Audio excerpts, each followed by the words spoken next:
Hi, my name is Jonathan, and I am an anarcho-socialist. I'm an anarchist, and this vlog is a response to all those Americans who call Obama a socialist. A response to all those Americans who say President Obama is taking the United States of America down the path of socialism.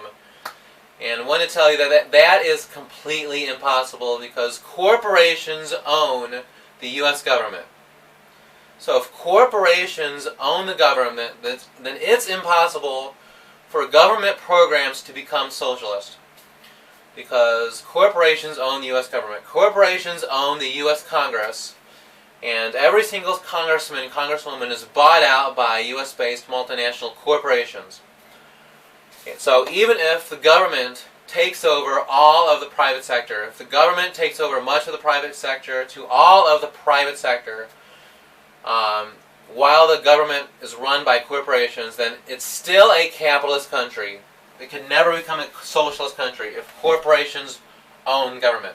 So even if the U.S. government taxes 50% of your income, then it's still a capitalist country. It will never become a socialist country, no matter how much you're taxed, if corporations own the government and you do not run the government. Now, this is completely obvious, for example, because of the 2010 Supreme Court decision, the Citizens United Supreme Court decision, that allowed corporations to have unlimited spending, unlimited corporate spending in our elections. Like it was $6 billion in this past 2012 presidential election that corporations spent on our national election. So basically, corporations chose our U.S. president. And corporations, they're the ones that put people into power in the U.S. Congress, not you. So it's obviously a capitalist country, no matter how much you're taxed, no matter how many government programs exist. And, I mean, look at Obama's cabinet appointments. For example, like Timothy Geithner, Leon Panetta, and even the new Secretary of Treasury, Jack Lew.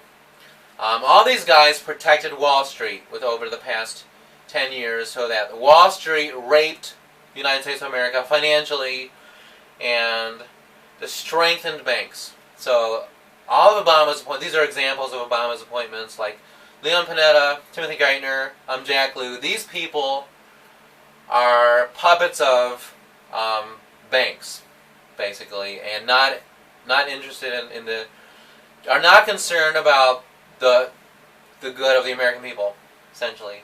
So, I mean, U.S. Congress always vote for what's in the best interest of the top 1% of Americans.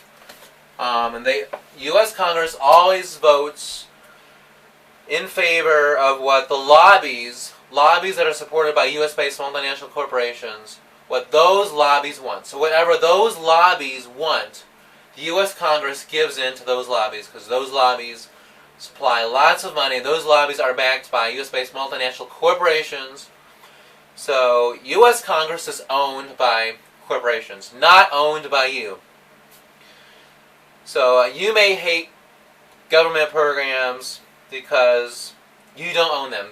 Your hatred for U.S. government programs, for public programs, is because you do not own them. If government programs really were socialist, if the U.S. government really was in some capacity socialist, then you could change those social programs yourself. You could change those government programs yourself if they really were socialist. And if they really were socialist, you could get your money back. In a socialist country, you make the decisions. Every single cent you make is your own. And you could get your money back if you did not like those government programs, if it were a socialist country. But since it's a capitalist country, you cannot get your money back no matter how much you hate those government programs. So that's all I wanted to say, and I love you very much.